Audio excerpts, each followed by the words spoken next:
You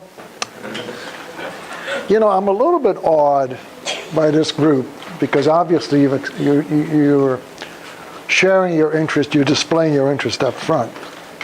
And most of the time, I speak primarily to Christian groups, and I speak often. I speak often, primarily to Christian groups. And you know, the range of knowledge pertaining to the Holocaust it's vast. So much so that some people never even heard of it. And other people are intimately familiar with it. And the question I always ask is this: why do we talk about the Holocaust today? You know, it's easier to speak to a Christian group, but even to you folks. Is it really important to you? Is it germane to discuss what happened 75 years ago? It might have happened to members of your family, but still, does it impact your life today? More importantly, might it impact your life tomorrow? I think that's the question. Now, clearly we want to know history.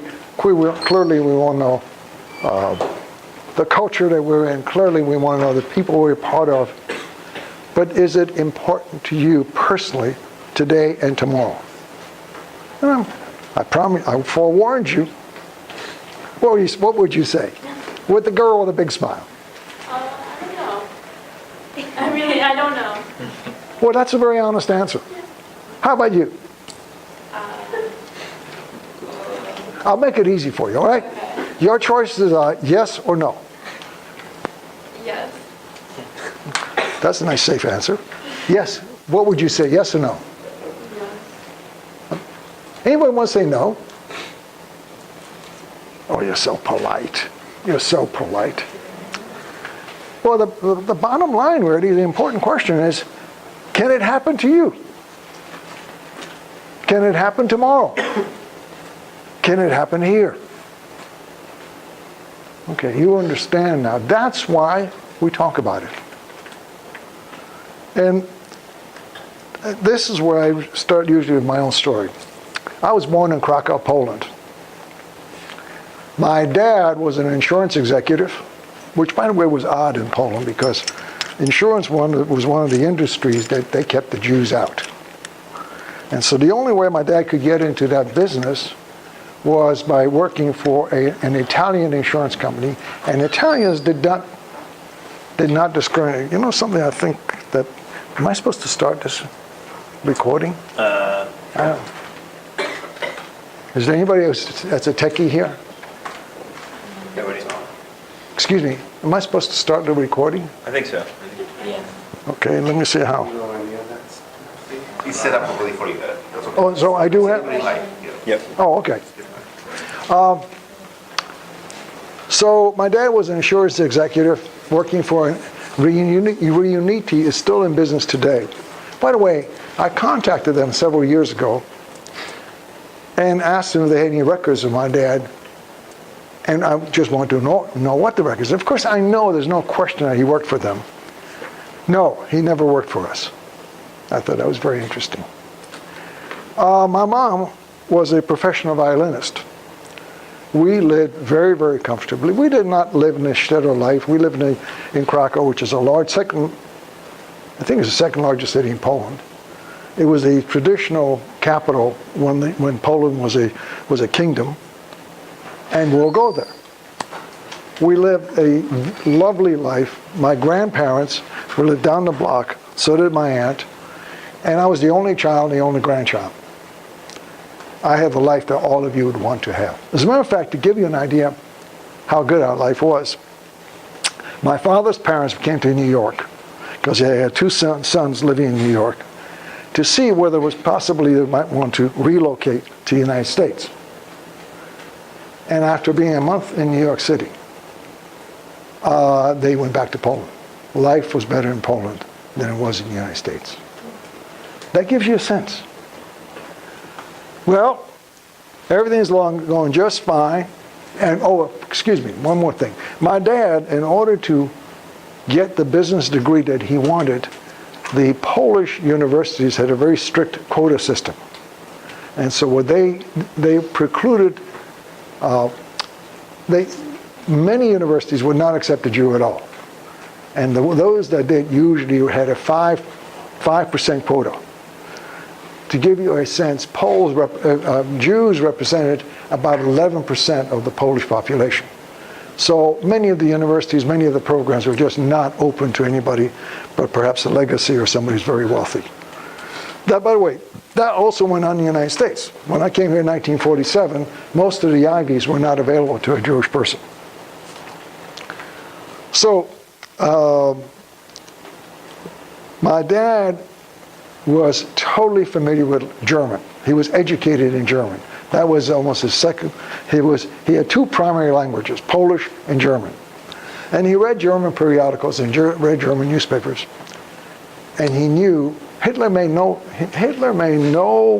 secret of his intention to do how he wanted to deal with Jews. And so my dad was very uncomfortable. My mother was just the opposite. She was raised in Krakow, was born and raised in Krakow. Her family, come on in, it's a struggle to get here. My mother came in, my mother was very friendly with German people. She considered them highly educated. And in fact, there was some intermarriage between my mother's family and some Germans. And so she felt totally comfortable with Germany and Germans. And so when Hitler declared war on September 1, actually he attacked, he didn't even declare, September 1, 1939, my dad said, we got to get out of here. And he wanted to go east towards his hometown, which is Lvov, which is eastern Poland. And my mother said, heck no, there's nothing to fear. Bottom line, they argued back and forth, and finally, I was 4.5 years old at this point. And the next thing I know, my dad's got me by the arm, and he's dragging me out the door. I had no idea what was going on. But my mother, crying, followed us, and she only had made one request. And she said, please, let me say goodbye to my parents, my grandparents. And my dad, my parents were married for 60 years. The only time I've ever heard my dad say a cruel thing to my mother, only once, and it was then. And he said, no, you cannot say goodbye to your parents. And so, by the way, hopefully none of you have ever seen a war zone, but if you've ever been in a war zone, you know the very first thing that breaks down is public transportation. Actually, transportation in general breaks down. No airplanes, of course, in those days, airplanes were a rarity. No buses, no trains.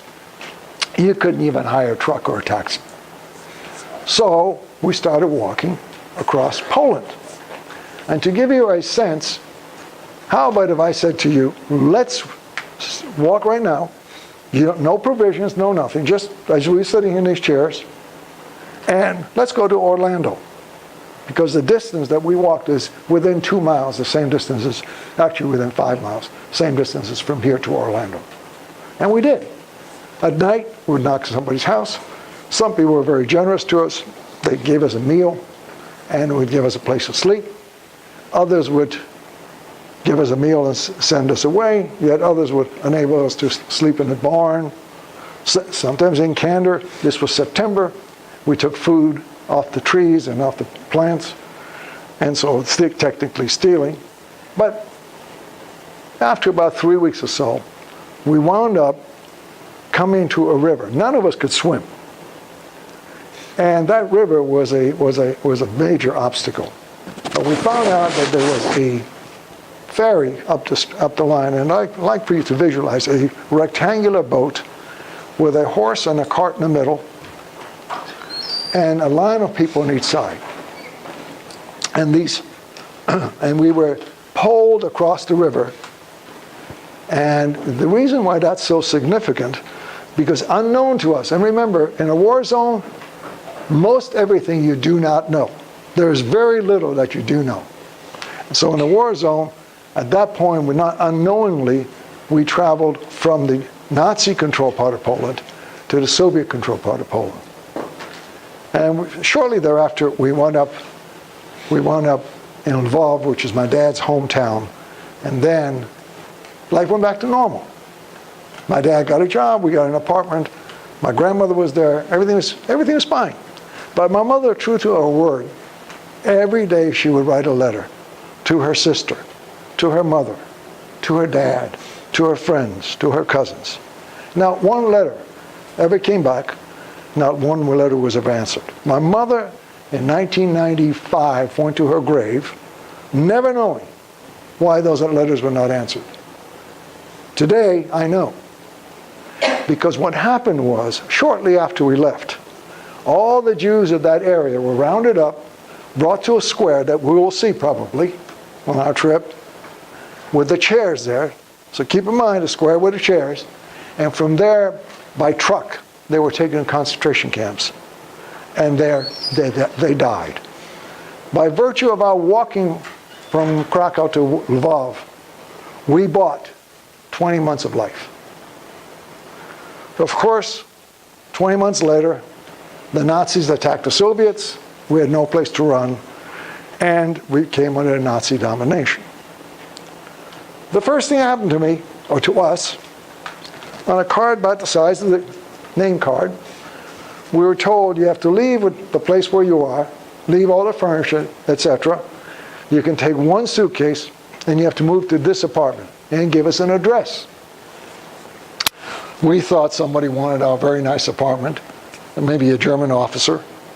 And so we went to the place we were told to go to. Surprise, there was another family there. That was a shock. Shortly thereafter, a third family moved in. Well, today, with the knowledge that we have, you know what happened. You know what was going on. At that time, we had no idea. We were being placed in the ghetto. But there were no walls at that time. There was nothing to tell us. And the first thing that I remember about being in the ghetto, of course, in addition to having to be quiet and staying in that one room that we were in, first thing I know is Mom and Dad get very upset. Again, the kind of discussion that we had about leaving Krakow, same kind. And Mom and Dad tell me that I have to spend a couple of weeks on a farm. I don't understand why. By now I'm 7 years old. And it turns out that Dad met somebody in the street. He was a native of Lvov. We were in Lvov. And the person that he met on the street said there's going to be a child pogrom. Get your son out of town. And so Dad hired a railroad worker to take me to the farm. We were walking out of the apartment and to the railroad station, and I saw right in front of me the end of the street blocked off, and all of a sudden, when we looked on the other side, the other end of the street is blocked off as well, and because I was a child on the street, I was literally the very first child taken. They threw me in the back of a truck, and next thing I know, I was put in a corral at some place, which I always thought was a police station, but now, in retrospect, knowing that there were concentration camps, that there was a concentration camp in Lvov, which, by the way, I did not know until fairly recently, I might have been placed there. Hey guys, come on up front. There are lots of seats here, because I'm trying not to project my voice too hard. So at any rate, I'm standing in this corral and trying to figure out what next, when, much to my surprise and delight, I saw my dad walk in. Whoa, I'm going to be saved. And I knew that being in Nazi hands is real bad trouble. My dad looked at me, our eyes locked. And I know he saw me. And then he went to talk to the commandant in front. And I saw the conversation, because I could see past up above the partition. And then he turned around without looking at me. He walked out. And I thought, oh my God, my own father's abandoning me. because I knew being in the Nazi hands, I was in deep, deep trouble. A few more hours went by, and the next thing I know, my dad comes back. This time I'm not so overjoyed because I saw my dad abandon me once, so who knows what's going to happen next. Another conversation ensues between the Nazi and my dad, and then my dad looks at me as I'm looking at this man right here and just goes like that. I knew what that signal meant, and I joined my dad and walked out of there. Till this day, till the day I die, I still have images of those children, and I am relatively sure I'm the only one that escaped death in that event. After that, we hid. Initially, we hid in the ghetto. We hid above the ceiling. I can tell you, even in looking in this room, I can tell you already places that I could hide at that time. We hid subsequently underneath a factory floor. But we realized, and I can give you a lot more detail about each one of those things. We realized that we could not survive in the ghetto. I mean, the atrocities were going on in the street. It was plain, it was clear that the Nazis were killing people, that the Nazis were beating people, starving people, etc., etc. So we got false ID papers, and we hid as Christians in a Christian part of the city, stuck out of the ghetto. And that worked very well until one of our landladies got suspicious, called the cops. The cops came in and said, quote, "We're just doing our job." And they took us to what we thought was the police station. I found the building. I found the building as recently as 2015. It was the Gestapo headquarters. Now, when I speak to Christian groups, I say, listen to me, because this point is really critical. They never looked at us. As most of you know, they could have established whether I was Jewish or not in a matter of seconds. Only Jews circumcised their boys. They never bothered. They never looked. They never even looked at our faces, much less body parts. And they said, take them across the street. Well, across the street was a railroad station from which all the trains went to Treblinka. Is anybody who's not familiar with Treblinka? So everybody knows about Treblinka. Okay, there's no sense talking about it. The only thing I'll throw at you is in 16 months, and by the way, correct me, my numbers are wrong. In 16 months, 800,000 people were murdered in Treblinka. I'll give you a sense. The way that camp worked, every day, whoever came to that camp was murdered that day. And the reason I say that to you, there were no provisions for accommodations. There were no sleeping quarters. There were no dining quarters. Everybody had to be gassed that day because the camp had to be ready for trains next day. The only reason I'm alive today is I missed the last train. And when I arrived at the railroad station, all of a sudden other people arrived and the train station got really, really crowded. But for 5 days, no train went to Treblinka. And the reason for that is because the bodies, what they would do is they would gas people in groups of 300 to 500. And then they would drag out the bodies, take out the gold out of the teeth, and mound up the bodies. And the piles became mounds, and the mounds became hills, and the hills became mountains of bodies. And as you all know, as you can probably tell them, the bodies degenerate very quickly. They exude gas, they exude liquid, and the commandant wanted to make sure that the guards did not get infected from the decaying corpses. And so he held up the trains for 5 days, and I was on that railroad station the first 2.5 days of the 5 days. Then, because I was 8 years old and so a little bit obnoxious, they sent me to an orphanage in the Warsaw Ghetto. Best time I ever had during the entire war. I didn't have to be quiet. I loved the adults. I loved being with other children. And everything was going great until a man showed up in a uniform, and he said, "Come on."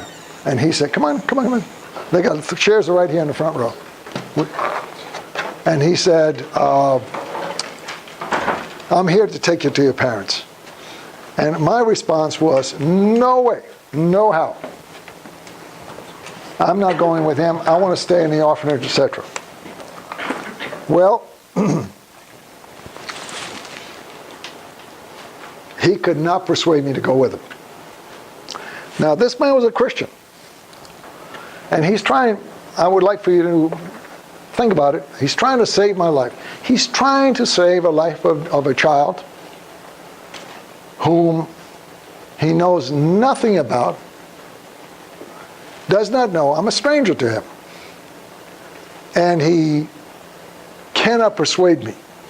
It's funny, I have no idea. He said something to the adults, and next thing I know, the adults walk me to the front door of the orphanage, and they push me out. And I'm on the street with this man who I don't trust and don't like, and with whom I don't want to be. And here's where it gets really interesting. The man says, he puts a cap on my head, pulls the brim down. He said, "Whatever you do, do not look up." That was critical. "Don't let go of my hand, and don't say a word." The last part I'm familiar with because I was always told to be quiet. We walked down the main street of the Warsaw Ghetto, right up to the main gate. The guard is on a platform. And the guard looks down at us, sees the top of my head, and he says, "Who are you? What are you doing here?" The man who is my saving angel says, "I'm here. You can see what I am. Look at my uniform. I'm a trolley car conductor. You want to see my ID? And I brought my son here to see this Jewish page." There's a pause. And then the German says, I assume he's German, says, "You must be stupid. It's almost curfew. And at curfew, the patrols fan out in the streets, and if there's anybody in the street, they shoot on sight. Run home and pray that you get home before the patrols get you." And that's the way I left the Warsaw Ghetto. I suspect that I'm the only child in that orphanage that stayed alive, because that orphanage went to Treblinka shortly afterwards. Now, the man was good to his word. He delivered it to my parents, and then he literally disappeared. And the way people did that in those days is they would not give you their true identity.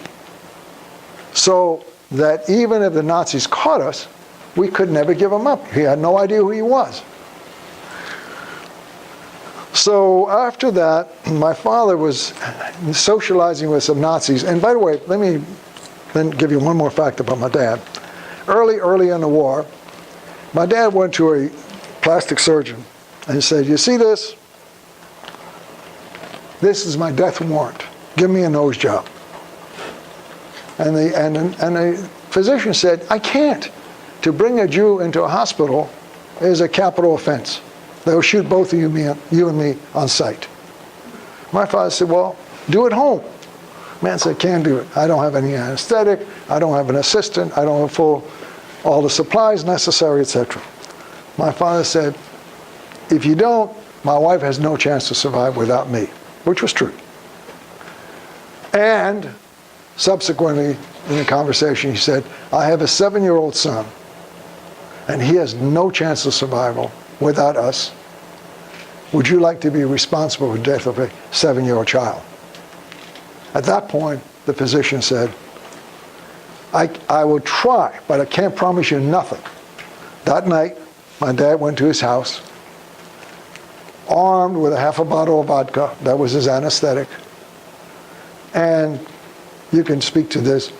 You know, desperation creates all sorts of opportunities, I guess. At any rate, my dad drank down the vodka. That was his anesthetic, and actually assisted the physician in his own rhinoplasty. And it turned out to be a very good job. For the rest of the war, my dad would dye his hair blonde, had a very small, Aryan-looking nose, and would hang around with Nazis. And so in so doing, he came across, and I will show you during the trip some photographs. He came across a German who had a defense factory that went out of business, and he was renting an office in a Nazi headquarters building, which is the tallest building in Warsaw. Hopefully we'll get to see it. It's called Dropacz. It was 16 stories. The top 2 floors were occupied by the German Air Force Command. And down below, all the 14 stories below, were occupied by headquarters of these various defense companies. Well, we were on the 13th floor, and my mom and I hid in this vacant office, which my dad sublet, for 2 years in the closet. We were in the closet for 2 years. And nobody ever looked inside that closet. The closet wasn't locked. People would walk in the front door, see the office was vacant, wouldn't go any further. Occasionally, maybe 3 times, somebody walked into the private office, which was another door, and saw that was vacant and would not go any further. Nobody in 2 years worth of time would look in that closet. And except during the Warsaw Uprising, not the ghetto, not the Warsaw Ghetto. 14 months later, during the Warsaw Uprising, one air raid warden, who was much more dogged than anybody else, looked in every door, every cabinet, and was told that he had to send everybody down to the bomb shelter. And that's what he did. He sent us to a bomb shelter. We were not there more than a day when a bomb penetrated the entire building and wound up in a bomb shelter with us. Had that bomb exploded, we would have been vaporized. There would have been nothing to bury. The bomb did not explode, and we had to leave there, and we went to another bomb shelter, crawling on our hands and knees under sniper fire.